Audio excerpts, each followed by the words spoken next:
America ने पिछले 100 साल में जो बनाया वो अगर प्रधानमंत्री नरेंद्र मोदी खत्म करने की दिशा में बढ़ रहे हैं तो उन्हें बड़ी चुनौती और बड़े खतरे का सामना करना पड़ेगा, क्योंकि जिसे अमेरिका ने 100 साल में बनाया उसे एक झटके में खत्म तो होने नहीं देगा। लेकिन भारत के लिए ये गोल्डन अपॉर्चुनिटी, जैसे पाउंड तब खत्म हुआ जब ब्रिटेन डूब रहा था, दूसरे देश डूब रहे थे और अमेरिका चढ़ रहा था, वैसे ही आज दूसरे देश डूब रहे हैं। यूरोप डूब रहा है, अमेरिका में मंदी आएगी, ब्रिटेन में मंदी आएगी और भारत का सूरज चढ़ रहा है। तो नरेंद्र मोदी ने यह रिस्क बहुत स्ट्रैटेजिकली लिया है कि यही सही समय है जब रुपए को स्थापित कर दो दुनिया में। बताओ कि हम बढ़ती अर्थव्यवस्था है, दुनिया जब डूब रही है, रुपए में खतरा नहीं है और डॉलर को नीचे लाने का, उसका वर्चस्व खत्म करने का यह परफेक्ट समय है। दुनिया के कई एक्सपर्ट मानते हैं कि डॉलर पर निर्भरता कम होगी तो किसी भी संकट की स्थिति में दुनिया भर की करेंसीज में इतना उतार चढ़ाव नहीं होगा जैसा अभी हो रहा है। अर्थव्यवस्था में इतनी उथल पुथल नहीं होगी जैसी आज हो रही है। जो आज हो रहा है वो रुकेगा और इसलिए भारत इस दिशा में काम कर रहा है कि अपना व्यापार ज्यादातर अपनी करेंसी में।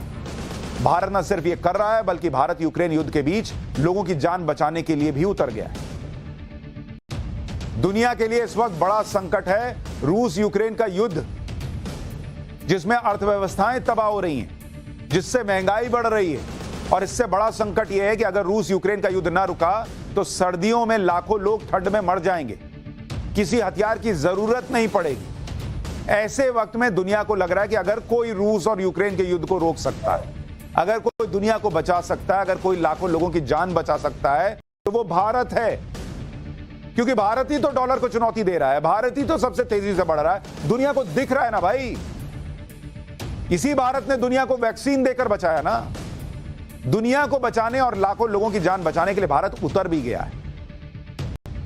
ये जो आपको चैप्टर बता रहा था उसका एक्सटेंडेड वर्जन बता रहा हूं अब कि अब भारत डॉलर को तो नीचे लाएगा ही, रुपया को स्थापित करेगा ही, दुनिया को कैसे बचाएगा ये देखिए। भारत के विदेश मंत्री एस जयशंकर 2 दिन के लिए रूस गए थे। यूक्रेन युद्ध के 8 महीने में पहली बार ऐसा हुआ कि विदेश मंत्री ने रूस का दौरा किया। एस जयशंकर पिछले साल जुलाई में रूस गए थे, तब से अब तक उन्होंने रूस का दौरा किया है। वैसे तो एस जयशंकर रूस इसलिए गए थे क्योंकि वहां पर ट्रेड, इकोनॉमिक्स, साइंटिफिक, टेक्नोलॉजिकल और कल्चरल सहयोग के लिए बनी दोनों देशों की इंटर गवर्नमेंटल कमीशन की मीटिंग में बोलना था और इसमें रूस के ट्रेड मिनिस्टर भी थे। इसके अलावा रूस के विदेश मंत्री से भी उनकी बातचीत हुई। एक ये भी है कि यूक्रेन युद्ध शुरू होने से लेकर अब तक के बीच में एस जयशंकर और रूस के विदेश मंत्री की अलग अलग जगह पर 4 बार मुलाकात हो चुकी है।